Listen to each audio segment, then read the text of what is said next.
बिस्मिल्लाहिर्रहमानिर्रहीम। अल्लाह ताला के पाक नाम से शुरू जो बड़ा मेहरबान नहायत रहम करने वाला है। अस्सलामु अलैकुम स्टूडेंट्स, मैं हूँ आपका teacher Mohammad Asim Nasar. First year ICS computer science के नेक्स्ट लेक्चर के साथ यूनिक ग्रुप ऑफ इंस्टीट्यूशन की तरफ से हाज़िर हूँ। स्टूडेंट, लेक्चर स्टार्ट करने से पहले यही रिक्वेस्ट कि 5 वक्त की नमाज अदा करें, कुरान पाक पढ़ें, तर्जुमा पढ़ें और जो भी आप इल्म हासिल करें उसको अल्लाह के करम से लाजमी उस पर अमल करने की कोशिश करें। इल्म का ज़ाहिर है सबसे पहले हासिल करना यही ज़रूरी है। उसके बाद जो है इल्म जो है जब तक उसमें अमल ना हो तो फिर उसका भी तो कोई फ़ायदा नहीं होगा ना।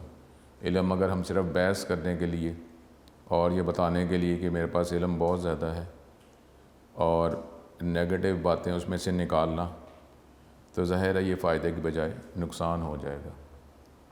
अल्लाह वाले जो हैं वो तो जब इल्म की बात डेफिनेटली जो अल्लाह वाले थे, क्योंकि उनके साथ अल्लाह का कनेक्शन होता है, तो जब ये बात भी सही है कि वो ये कहते हैं कि जब अल्लाह कहता है तो फिर ही वो बोलते हैं, जब अल्लाह कहता है तो चुप रहते हैं।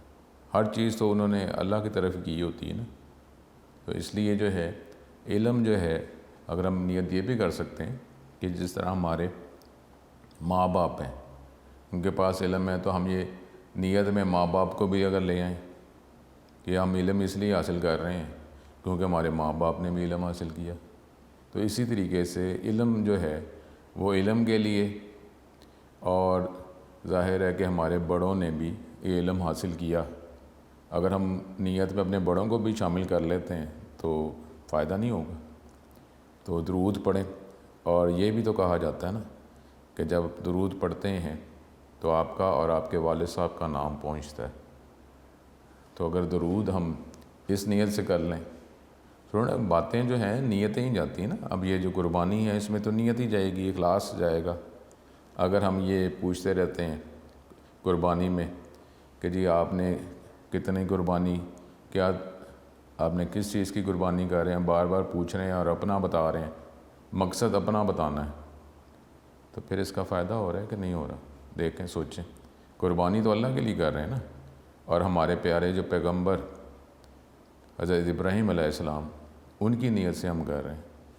तो उसमें अगर क्या लोगों को बताने के लिए कर रहे हैं कि कुर्बानी हम इसलिए कर रहे हैं, और उसमें ये अगर सैर कराना और ये दूसरों के घर के सामने बांधना, ये भी तो होता है ना कि जो जानवर है कुर्बानी का, वो कई दफ़ा अपने घर के सामने नहीं बांधे, थोड़ा से हट के बांध रहे हैं। तो अब अगर जो उसका कोई अगर वो गंद जो हो रहा है वो दूसरों के घर के सामने हो, और अगर फिर आना ताकि हर एक को पता चले कि इतना जानवर लिया, ठीक है, वो नीयत से करें तो उसमें तो नीयत, और कहा भी गया है कि जानवर अब अच्छा लेके आएँ, क्योंकि ये पुल सरात पर आपकी ये सवारी होगा, ठीक है। लेकिन अब जो है एक कुर्बानी कर रहा दिखावे के लिए, और एक ने बड़ी हिम्मत करके जो है वो कुर्बानी उसमें वाजिब हुई, तो उसने बड़ी हिम्मत करके जो है वो पैसे इकट्ठे करके वो अल्लाह ताला के प्यार में, इश्क में, और ये प्यारे इब्राहीम अलैहिस्सलाम की नीयत से किया। तो अब बताएं, अल्लाह करम करे बात लंबी हो जाती है। तो स्टूडेंट जो है ये इस तरह इखलास की कोशिश करें, ये दिखावे के लिए ना करें। अगर आप जो जानवर अगर फिरा रहे हैं और साथ वालों ने, हमसायों ने, उनका कोई अल्लाह ना करे कोई मसले मसाइल हुए तो वो नहीं ला सके, तो फिर आपके जानवर को देखकर क्या उनको दुख नहीं होगा? और इस तरह अगर हम करते हैं, ठीक है, बात लंबी है स्टूडेंट, ये इल्म सारे हर एक के पास मौजूद है। जब भी इल्म की बात की जाती तो ये कि जी बड़ा अपने आप को आलिम समझता है, ये कह दिया जाता है।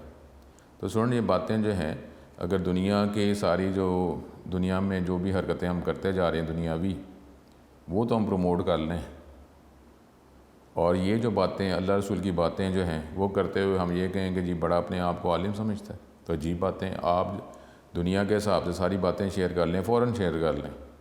अल्लाह रसूल की बात कर रहा है कोई नमाज की बात करता है, कुरान की बात करता है, तो फिर ये कहें कि जी ये आप क्या कर रहे हैं, नमाज अल्लाह के लिए होती है, तो आप क्या अपने आप को बड़ा समझते हैं, बड़ा दीन वाले। अजीब ही बातें हैं। आप दूसरी बातें सारी दुनिया में फैला दें, तो अल्लाह रसूल की नमाज की बात ना की जाए कि जी हाँ नहीं नमाज कितनी पढ़ते हैं, मैंने नहीं बताना, ये मेरा अल्लाह ताला के साथ ताल्लुक़ है। मैंने नहीं बताना। बेटा इतना जल्दी जो है कोई तकब्बर वगैरह नहीं आ जाता।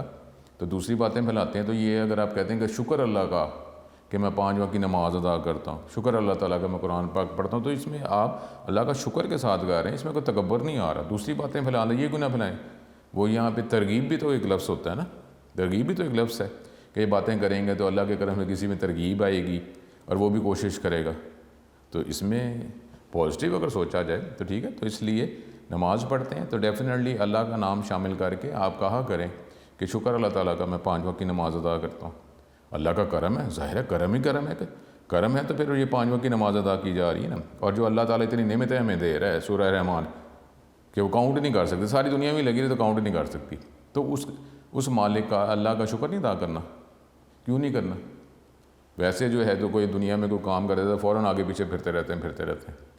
तो अल्लाह जो है तो हमने शुक्र नहीं अदा करना, सजदा नहीं करना, क्यों नहीं करना, इंशाअल्लाह ताला करना है। ठीक है। तो फिर ये दुआ करें कि ये वबा जल्द से जल्द ख़त्म हो जाए और अल्लाह ताला हमें हदायत दे और हदायत पे ही इस्तकामत दे, कायम रखे, ईमान दे, ईमान पे ही हमारा ख़ात्मा हो। तो अपने टॉपिक की तरफ आते हैं। तो हमने प्रीवियस लेक्चर में ये टेक्स्ट फॉर्मेटिंग, पैराग्राफ फॉर्मेटिंग, ये जो इनिशियल कमांड जो है ये वर्ड 2003 की मदद से की थी। अब जो है इसको हम 2010 पे अप्लाई करते हैं। ठीक है। जनरली इससे पहले जितनी कमांड हमने अप्लाई की पढ़ी वो वर्ड 2010 पे अप्लाई करते हैं, उसके बाद आगे अपने टॉपिक जो है वो कंटिन्यू करेंगे। स्टूडेंट ये अब वर्ड 2010-15 का ये एनवायरनमेंट है। ठीक है। तो अब जो आप प्रैक्टिकल जहाँ देने जाएंगे वहाँ बहुत ज़्यादा चांस है कि यही जो है वर्जन आपको देखने को मिलेगा। पिछले लेक्चर में हमने 2003 का इंटरफेस देखा और जो आप टेक्स्ट बुक में और नोट्स में जो डायग्राम्स देखते हैं वो भी 2003 से ही रिलेटेड है। ठीक है। तो ऐसा इतना कोई डिफरेंस नहीं है। अब जो है ये 2010-15 ये एनवायरनमेंट हम देख रहे हैं। अब इसमें ये देखें कि डिफरेंट जो मेन्यूज़ जो हैं वो उनके वर्ड चेंज हो गए। ठीक है। उधर हमने देखा अगर फ़ाइल की बात करते हैं तो फ़ाइल में जाकर तो वो ये ओपन सेव वगैरह वो चीज़ मौजूद है। ठीक है। वो तो मौजूद है हमारे पास जिस तरह हम करते हैं। ऊपर जो टाइटल बार है वही सॉफ्टवेयर का नाम, ये जो डॉक्यूमेंट ओपन किया है वो मिनिमाइज, फिर उसके बाद जो मेन्यू बार आ रहा है। अब जिस तरह वहाँ पे डिफरेंट टूल बार्स थी ना, तो वो टूल बार जो हैं वो ख़त्म हो गई। ठीक है। बार का मतलब है कि कंप्लीट एक लाइन। ठीक है। वो ऐसा नहीं है, ये इसने सेक्शंस बना दिए जिस तरीके से। अब वहाँ पे हमने फॉर्मेट के अंदर फ़ॉन्ट पे गए थे, फॉर्मेट मेन्यू था उसमें फ़ॉन्ट में गए थे तो ये बोल्ड, इटैलिक वगैरह हमें मिला था। ठीक है। एक फिर स्टैंडर्ड टूल बार थी, फॉर्मेटिंग टूल बार थी, वो बार्स ख़त्म हो गई। और उसके बाद जो है ये होम जो मेन्यू है इसके अंदर जो है जो भी मोस्ट यूज़ जो एप्लीकेबल जो भी कमांड्स हैं जिसकी हमें ज़रूरत रहती है वो उसने एक ही जगह पर ही प्रोवाइड कर दी, बजाय इसके कि डिफरेंट मेन्यूज़ पे हम जाते, डिफरेंट ऑप्शन को सेलेक्ट करते। जिस तरीके से यहाँ पर अब जो है होम के अंदर ही उसने ये सारे कैरेक्टर फॉर्मेटिंग सपोज़ कह लें, पैराग्राफ फॉर्मेटिंग, ये सारी चीज़ें उसने एक ही जगह पे हमें प्रोवाइड कर दी। और दूसरा ये कि देखें ना, सपोज़ इंसर्ट हमने करना है कोई, अब इंसर्ट कोई चीज़ भी हमने शामिल करनी है, वो इंसर्ट के अंदर ही सारी चीज़ें मौजूद हैं। पहले वो स्कैटर्ड पड़ी हुई थी, अब आपने कोई भी चीज़ जब इंक्लूड करनी है तो इंसर्ट में ही जाएंगे। ठीक है। उसके बाद ये पेज लेआउट है, पेज से रिलेटेड जो कमांड्स हमारे पास होंगी वो पेज लेआउट में। ठीक है। और एक और बात, जिस तरीके से हम वर्किंग करेंगे, अभी सपोज़ हमें ये मेन्यूज़ नज़र आ रहे हैं 1 2 3 4 5 6 7 8 9। ठीक है। ये 9 नज़र आ रहे हैं।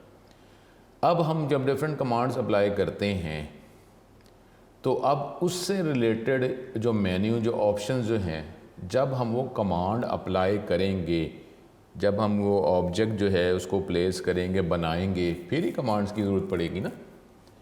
तो अब जो है जब हम सपोज़ हम बात करते हैं, अगर कोई टेबल सपोज़ अगर हम बना रहे हैं, जो अभी हम बनाएंगे 1-2 लेक्चर्स के बाद, जिसमें रो और कॉलम का कम्बिनेशन होता है, तो जैसे ही हम वो बनाएंगे ना तो फिर उससे रिलेटेड जो है वो हमें मेन्यू नज़र आ जाएगा। अभी वो मेन्यू नज़र ही नहीं आ रहा, क्योंकि अब मेन्यू और उसकी ऑप्शन ज़्यादा नज़र आना और अभी तो वो अप्लाई हो ही नहीं सकती क्योंकि आपने वो ऑब्जेक्ट बनाया ही नहीं हुआ है।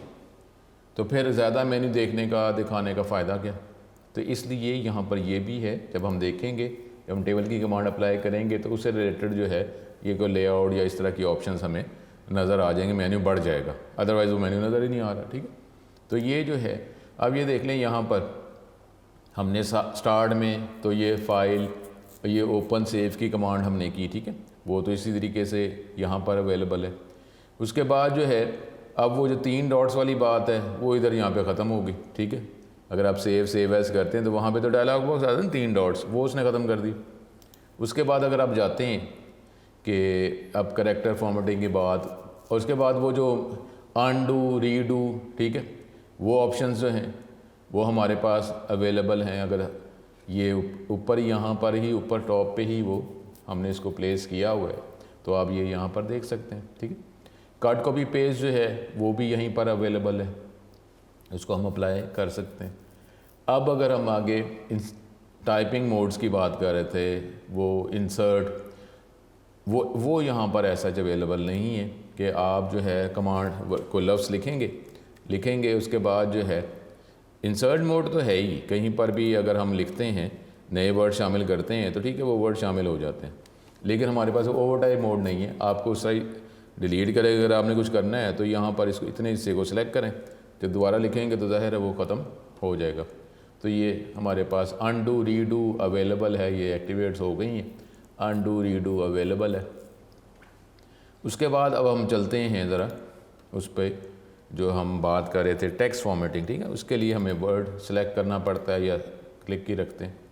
तो ये देखें यहाँ पर ये सारी कमांड्स अवेलेबल हैं, बोल्ड हम कर लेते हैं, इटैलिक अंडरलाइन हम ये कर लेते हैं। ठीक है, अब इसी तरीके से जो डिफरेंट ऑप्शन जो वहाँ पे हमें डायलॉग बॉक्स में जाके सेलेक्ट करनी पड़ती थी वो यहाँ पर उसने प्रोवाइड कर दी। जिस तरह अगर ये आप कर रहे हैं तो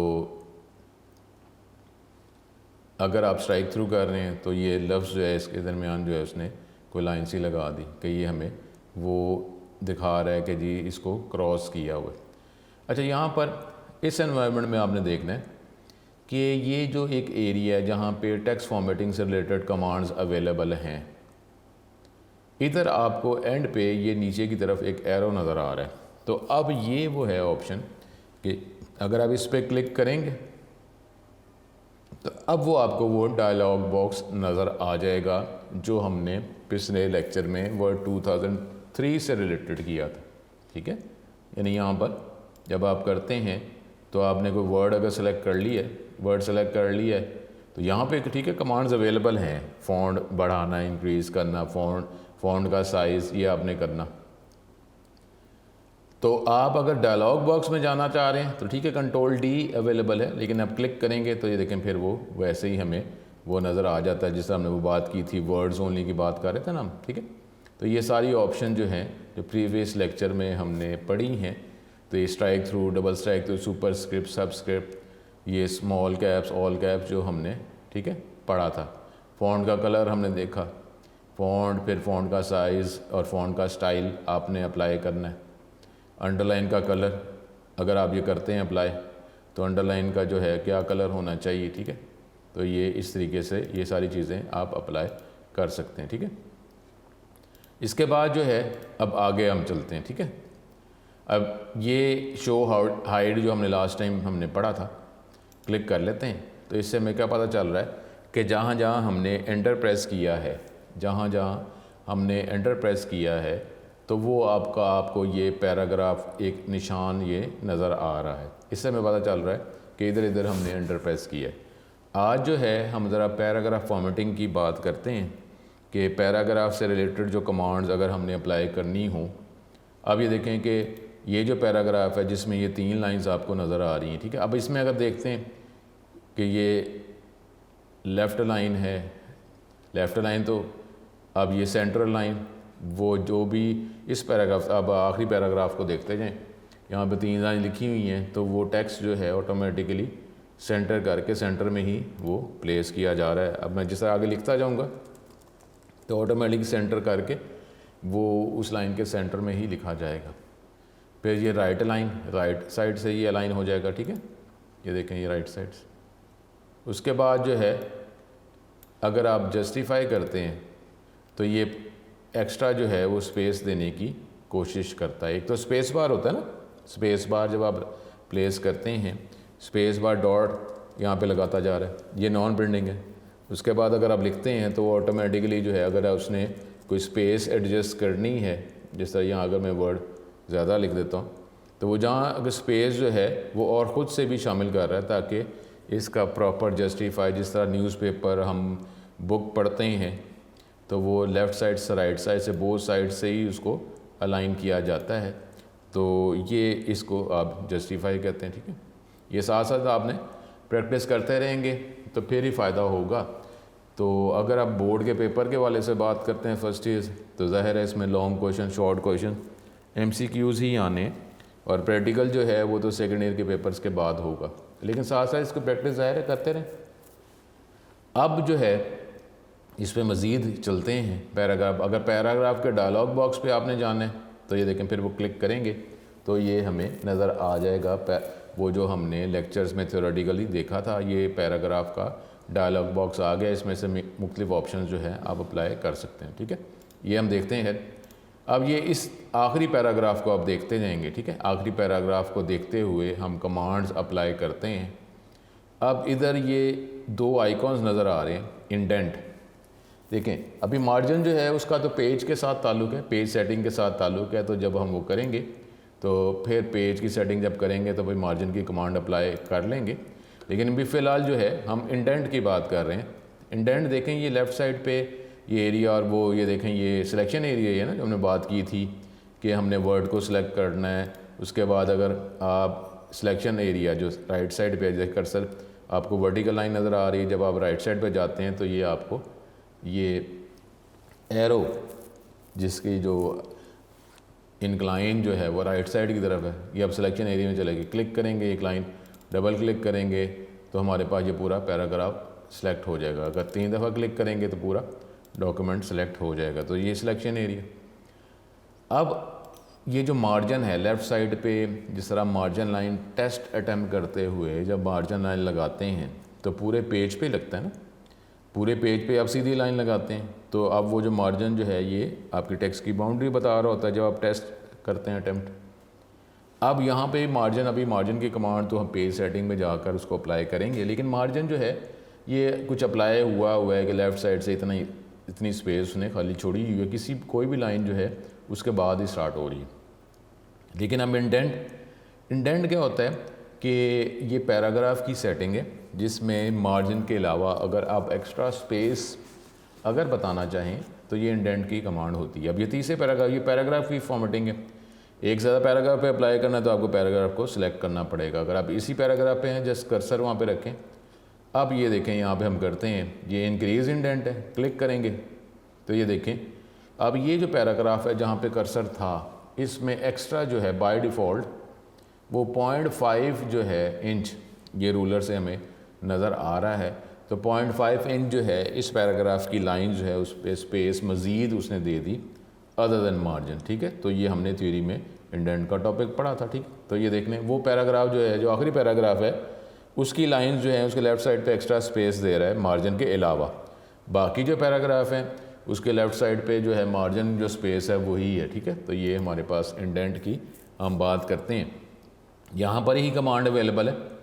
अदरवाइज़ जो है ये देखें, ये इसके बाद कि ये लाइन की स्पेसिंग है, अगर लाइन का गैप आपने बढ़ाना है तो देखें इधर ही आपको ये नज़र आ रहा है। ठीक है, ये यहीं पर अवेलेबल है, अदरवाइज़ हम करके देखते हैं। ठीक है, उसके बाद जो है ये हमने ये लाइन का यहीं से कर दी, मैं डायलॉग बॉक्स से भी करता हूँ। उसके बाद जो है कि ऐड स्पेस बिफोर पैराग्राफ, इस पैराग्राफ से पहले अगर आप स्पेस शामिल करनी, ठीक है, तो ये स्पेस जो है वो मज़ीद उसने शामिल कर दी। ख़त्म करेंगे तो देखें ये नॉर्मल कोई है कि जिसमें स्पेस जो है वो कुछ बढ़ा देता है। ठीक है, तो अगर आप मज़ीद इसका कंट्रोल लेना चाह रहे हैं तो फिर आप डायलॉग बॉक्स पे चले जाएंगे, क्लिक करते हैं तो ये डायलॉग बॉक्स आ गया। अब वो इंडेंट देखें, यहाँ पे हमने उधर से ही अप्लाई किया था ये टूल की मदद से। अब यहाँ पे देखें, जब आप इस डायलॉग बॉक्स में आए हैं तो इस पैराग्राफ के लेफ़्ट साइड पे 0.5 इंच जो है वो एक्स्ट्रा जो स्पेस छोड़ी हुई है अदर मार्जिन, ठीक है। राइट साइड से छोड़ना चाहते हैं वो आप कर लें, इधर से भी आप। और ये आपको इधर नीचे जो प्रीव्यू है, प्रीव्यू से ही नज़र आ रहा है, प्रीव्यू से ही नज़र आ रहा है कि ये जो पैराग्राफ है इसके लेफ़्ट साइड पे एक्स्ट्रा स्पेस छोड़ता जा रहा है, ठीक है। ये आप कर सकते हैं। देखें यहाँ पे अगर आप देखें तो ये आपको स्पेस और मज़ीद छोड़ है। उसके बाद स्पेशल के अंदर जो है ये इधर भी फर्स्ट लाइन है, नॉर्मली फर्स्ट लाइन पे क्लिक करेंगे तो अब पहली लाइन जो है ये देखें, इस पैराग्राफ की जो पहली लाइन है उस पर स्पेस उसने 1.1 इंच लेफ़्ट साइड से छोड़ी है पूरी लाइंस की, और जो पहली लाइन है उसमें मज़ीद 0.5 इंच का उसने मज़ीद गैप प्लेस कर दिया, ठीक है। तो ये देखें अगर आप ओके कर देते हैं तो ये देखें ऐसे ये बनता जा रहा है। उसके बाद जो है इधर भी इस डायलॉग बॉक्स की मदद से भी आप इस पैराग्राफ से पहले, इस पैराग्राफ के बाद जो स्पेस अगर आप छोड़ना चाहते हैं तब आपके ये कंट्रोल में है कि अगर आप स्पेस छोड़ेंगे तो ये स्पेस छोड़ देगा। तो ये मैंने आपको पहले भी कहा है कि आपने कमांड्स के ज़रिए जो है स्पेस बढ़ानी है। ये नहीं आपने करना कि आप खाली एंटर प्रेस कर दें, ठीक है, खाली एंटर प्रेस कर दें। ये सपोज़ अगर मैं कंट्रोल Z प्रेस कर रहा हूँ, ये अंडू की कमांड अप्लाई करता जा रहा हूँ, तो उसमें अब ये नहीं है कि जी आपको स्पेस छोड़नी है, प्रैक्टिकल के वाले से बात कर रहा हूँ, एंटर मैंने प्रेस कर दिया, उन्होंने कहा जी स्पेस छोड़ दी, ऐसा नहीं है। अगर आप इस तरह करेंगे तो आपके मार्क्स जो हैं वो कुछ काट देगा, क्योंकि आपने पैराग्राफ तो उतने ही रखने थे ना, पैराग्राफ तो उतने ही रखने थे, आपने इस पैराग्राफ और पिछले पैराग्राफ के दरमियान गैप को बढ़ाना था कमांड के ज़रिए, ठीक है। तो एंटर प्रेस नहीं करेंगे आप। अब इसी तरीके से डायलॉग बॉक्स में अगर हम जाते हैं, फिर ये लाइन का जो पैराग्राफ की जो लाइंस हैं उनका गैप आपने कम ज़्यादा करना हो, ठीक है, 1.5 लाइन, फिर एटलीस्ट जितना आप करना चाहते हैं। तो इस तरीके से ये लाइन का गैप जो है वो आपस में इंक्रीज़ होता जाएगा, ठीक है। इस पैराग्राफ की लाइंस, अगर आपने एक से ज़्यादा पैराग्राफ पे ये कमांड्स अप्लाई करनी है तो ज़ाहिर है आप पैराग्राफ को सेलेक्ट कर लेंगे, ठीक है। तो ये हमारे पास जो है इससे पहले जो हमने कमांड्स पढ़ी, तो ये अब देख लें कि अगर ये एनवायरनमेंट अगर हम चेंज हमने कर भी ली है तो एनवायरनमेंट के चेंज करने से हमारी कमांड अप्लाई करने में तो कोई ऐसा कोई मसला नहीं ना हो। और इसमें तो इस नए वर्जन के अंदर तो ये फ़ायदा है कि आप जो होम के अंदर ही आपके पास सारी कमांड इधर ही अवेलेबल हैं, बजाय इसके कि आप इधर उधर डायलॉग बॉक्स में जाते रहें। तो ये आप ये कर सकते हैं। जो इससे पहले हमने कैरेक्टर फॉर्मेटिंग किया था वो भी ऐसे ही है, सिलेक्ट कर लिया और फिर यहाँ पे इधर से आप अप्लाई कर लें, या हमारे पास तो इधर ही अवेलेबल है, अगर आप पावर इसे वो निकालना चाह रहे हैं, मैंने उसी पे अप्लाई कर दिया तो वर्ड जो है एज ए पावर ही ऊपर चला गया, नीचे करेंगे तो ये बेस में चला जाता है, ठीक है। तो इस तरह आप जो कमांड जो है आप अप्लाई कर सकते हैं। फिर ये कलर है, ये हाइलाइटर है, ठीक है, जो हमने अप्लाई किया था कि आप जो अप्लाई करते हैं कि किसी भी कलर का आप और ले लेते हैं तो ये हाइलाइटर जिस तरह होता है जहाँ जहाँ प्लेस करते जाएंगे तो उसी कलर का होता है, उसका कलर ही ऐसा है कि ज़ाहिर है वो बैकग्राउंड में हमें नज़र नहीं आ रहा, ठीक है। तो इस तरीके से आप ये हाईलाइट करेंगे, हाईलाइटर क्लिक करेंगे तो ये कमांड ख़त्म हो जाएगी। तो ये हमने जो लास्ट लेक्चर में हमने वर्ड 2003 की मदद से की है, अब ये 2010-15 की मदद से कैसे अप्लाई किया जाता है, मेरा नहीं ख्याल कि आपको किसी को ये मसला होगा अप्लाई करने में, ठीक है। तो ये जो है हमने प्रीवियस स्टेटमेंट्स वो देखी। इसके बाद जो है इसके आगे हम चलते हैं, मज़ीद कोई कमांड पहले देखते हैं, इसकी थ्योरी देखते हैं, उसके बाद इसको अप्लाई करते हैं। तो आज के लिए अगला जो टॉपिक है हमारे पास, या आगे जितना हमारे पास ज़रूरत है वो हम उसको देख लेंगे, बाद में भी इसको रिवाइज़ हम कर लेंगे। तो अगले ही जो हमारे पास जो हमने पढ़ना है आज वो है हमारे पास अब ये चैप्टर नंबर 8 ही हम कर रहे थे, और इसमें अब हमारे पास टैब अवेलेबल है, ठीक है। की ये अगला जो टॉपिक है इसको फिर अप्लाई करेंगे। टैब जो है कीबोर्ड पे टैब की अवेलेबल है ना, तो टैब की है तो ये स्पेस एक्स्ट्रा आपको छोड़ देता है, कर्सर जो राइट साइड पे ज़्यादा स्पेस आगे मूव हो जाता है, इसको टैब कहा जाता है, ठीक है। अब यहाँ पर tabs are use to move the insertion pointer या cursor to a specified position. एक ख़ास पोजीशन पर वो कर्सर जो है मूव हो जाता है एक ही टैब की प्रेस करने से। तो बाय डिफ़ॉल्ट अगर 0.5 इंच वो राइट साइड पे मूव करता है, अगर आप टैब सेटिंग कर देते हैं तो हो सकता है कि वो राइट साइड पे 1 इंच 2 इंच आगे मूव कर जाए, ठीक है। तो ये जो है ये टैब्स और टैब सेटिंग की मदद से हम कर सकते हैं। 5 तरह के टैब्स अवेलेबल हैं। लेफ़्ट टैब, इसमें टेक्स्ट जो है एक्सटेंड करेगा राइट साइड पे, ठीक है। लेफ़्ट टैब है तो टेक्स्ट जो है वो राइट साइड पे जो हम लिखेंगे तो राइट साइड पे वो एक्सटेंड वो लिखता जाएगा, ठीक है। उसके बाद राइट टैब ये लेफ़्ट साइड पे एक्सटेंड करेगा। If text fills the space to the left of the tab stop, फिर टेक्स्ट जो है वो राइट साइड को मूव कर देगा। यानी मतलब ये है कि जब आप राइट करते हैं, राइट टैब अप्लाई करते हैं तो टेक्स्ट जो है वो लेफ़्ट साइड पे प्लेस होता है। Centre tab, text align centre at the tab stop, जिस तरीके से हमने सेंटर लाइन की बात की थी। सेंटर टैब जो है जब हम अप्लाई करेंगे तो टेक्स्ट जो है वो उसी पॉइंट में से जो है सेंटर पॉइंट निकाल के दोनों साइडों पे वो एक्सटेंड होगा। फिर डेसिमल टैब, ये डेसिमल वैल्यूज़ के साथ है। आप जो डेसिमल पॉइंट जो इसमें डॉट लगाते हैं, डेसिमल पॉइंट जो लगाते हैं, तो जब आप ये इसका ताल्लुक वैल्यूज़ के साथ है, न्यूमेरिक वैल्यूज़, तो डॉट जो है एक के बाद जब दूसरा आप वैल्यू निचली लाइन पे लिखेंगे तो डॉट डॉट जो है वो प्रॉपर अलाइन हो जाएगा। डॉट के साथ सामने ही अगली लाइन पे डॉट आएगा, ठीक है। ये हम अप्लाई करके देखते हैं। Aligns a decimal point at the tab stop, text और numbers without a decimal point align to the left of the tab, उधर चला जाएगा। अदरवाइज जो है वो जो डेसिमल पॉइंट जो है वो डेसिमल पॉइंट के साथ साथ ही ऊपर नीचे जो है वो प्लेस किया जाएगा, ठीक है। बार टैब, ये एक वर्टिकल एक लाइन लगा देगा, ठीक है, लाइन लगाता जाएगा। तो ये जो है हमारे पास ये 5 जो टाइप्स हैं टैब की, इसको पहले हम अप्लाई करते हैं, ठीक है। इसको हम अप्लाई करते हैं, उसके बाद अगले टॉपिक की तरफ हम चलते हैं, ठीक है। अब ये जाकर हम दोबारा ये टैब जो है उसको अप्लाई करने लगें, जिसके लिए जो है ये हम नॉर्मल जो है वो मोड में चलें। कंट्रोल Z अगर हम प्रेस करते जाएंगे तो वापस हम उधर ही पहुंच जाएंगे। अब ये जो है ये पैराग्राफ जो है इसको अगर मैं ख़त्म कर दूं ताकि जब मैं लिखूं तो आपको नज़र आ रहा हो, ये हम नीचे चले जाते हैं, यहाँ पे इधर अप्लाई करते हैं। अच्छा आप स्टूडेंट ये देखें यहाँ पे टैब जो है वो आप टैब डायलॉग बॉक्स की मदद से भी कर सकते हैं, लेकिन नॉर्मली इसको रूलर की मदद से टैब ज़रा ज़्यादा इजीली अप्लाई हो जाता है, तो रूलर की मदद से टैब को अप्लाई किया जाता है। तो ये देखें ये रूलर है, रूलर के ये लेफ़्ट साइड पे आपको यहाँ पर ये टैब की डिफरेंट टाइप्स आपको यही नज़र आएंगी। ये L नज़र आ रहा है, ये लेफ़्ट टैब है। क्लिक करेंगे तो अब ये देखें ये हटाएँ और दोबारा वहाँ लेकर जाएँ। सेंटर टैब, फिर क्लिक करें, हटाएँ, वहाँ लेकर जाएँ तो ये राइट टैब, उसके बाद ये डेसिमल, उसके बाद ये वर्टिकल बार टैब, ठीक है। और भी हैं लेकिन इसी टैब्स को हम अप्लाई करते हैं, ठीक है। अब इसमें पहले लेफ़्ट टैब, ये लेफ़्ट टैब भी सेट है। अब यहाँ पे मैं सपोज़ लेफ़्ट टैब सेट है, रूलर पे कहीं पे भी मैं इसे क्लिक कर दूँ तो यहाँ पे लेफ़्ट टैब अप्लाई हो गया, ठीक है। अब मैं इसकी टैब की ज़रा टाइप बदल लेता हूँ। मैं इसको ये हमने सेंटर टैब अप्लाई कर दिए, सेंटर टैब है। अब मैं कहीं पर इसको इधर जाके क्लिक कर देता हूँ तो इस जगह पे सेंटर टैब अप्लाई हो गया। आगे जाके मैं राइट टैब कहीं अप्लाई कर देता हूँ, इधर मैंने अप्लाई कर दिया।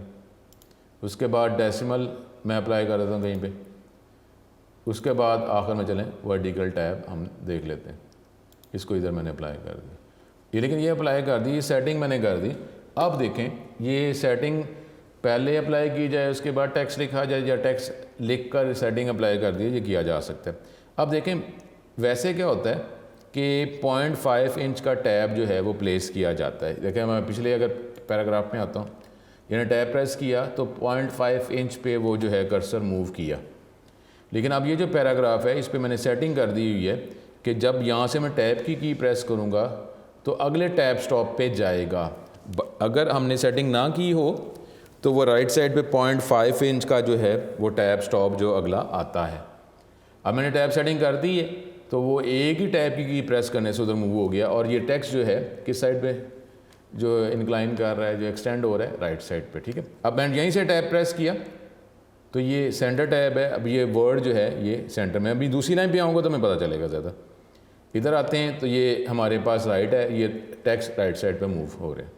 उसके बाद ये अब ये वैल्यू के साथ, ठीक है, मैंने लिखता 56.78। तो ये डॉट जो है प्रॉपर एक स्ट्रेट लाइन में अलाइन हुआ है, ठीक है। अब ये वर्टिकल टैब है, ये वर्टिकल टैब जो है इसने एक लाइन ही लगानी है। नॉर्मली ये जो है ये जब हम अप्लाई करते हैं तो ये ये नॉर्मली टेबल पे अप्लाई होता है। जब हम टेबल देखें, ये आपको एक टैब वर्टिकल लाइन नज़र आ रही है। एंटर जब प्रेस करेंगे ना तो फिर ये देखें, अब एक ही टैब प्रेस किया तो यहाँ आ गया। अब ये वर्ड ज़्यादा है, यहीं से एक टैब प्रेस किया, ये टैब प्रेस किया तो ये जो है वो क्योंकि उसकी सेटिंग जो है वो ज़्यादा हो गई हुई है। तो यहाँ पे जब आप जाएंगे तो देखें टैब आपने प्रेस किया, आगे ये देखें ये वर्ड मैंने छोटा लिखा, ये सेंटर ही हो रहा है, ठीक है। उसके बाद जो है मैंने टैब की प्रेस की, अब वर्ड अगर थोड़ा सा छोटा देखें, अब ये वैल्यू अगर मैं लिख रहा हूँ 6 जो वैल्यू थोड़ी करके डॉट लगा के ये मैं लगा रहा हूँ, ये देखें डॉट डॉट सामने सामने आ रहा है ना, ठीक है ना। और मैं आगे ले गया इसके आगे तो ये दोबारा, यानी इस तरीके से ये टैब सेटिंग जो है वो आप अप्लाई कर सकते हैं। रूलर की मदद से जो है ज़्यादा हेल्पफुल होता है, ज़्यादा आसानी से इसको अप्लाई किया जा सकता है। बाकी अगर आप टैब के डायलॉग बॉक्स की तरफ जाना चाहें तो पैराग्राफ में जाएंगे और इधर ही हमें वो टैब का नज़र आएगा। ये टैब का डायलॉग बॉक्स आ गया, जहाँ जहाँ हमने टैब अप्लाई किया था तो वो आपको इधर से भी आप सेट कर सकते हैं। लेकिन यहाँ पे जो है मेजरमेंट बतानी पड़ती है।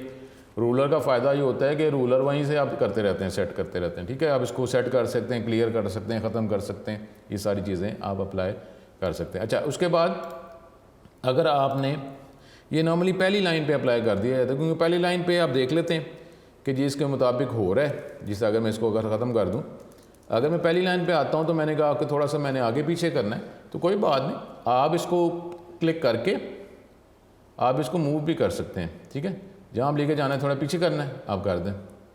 इस तरीके से आप जो है आगे पीछे इसको मूव कर सकते हैं, सेट उस हवाले से कर सकते हैं।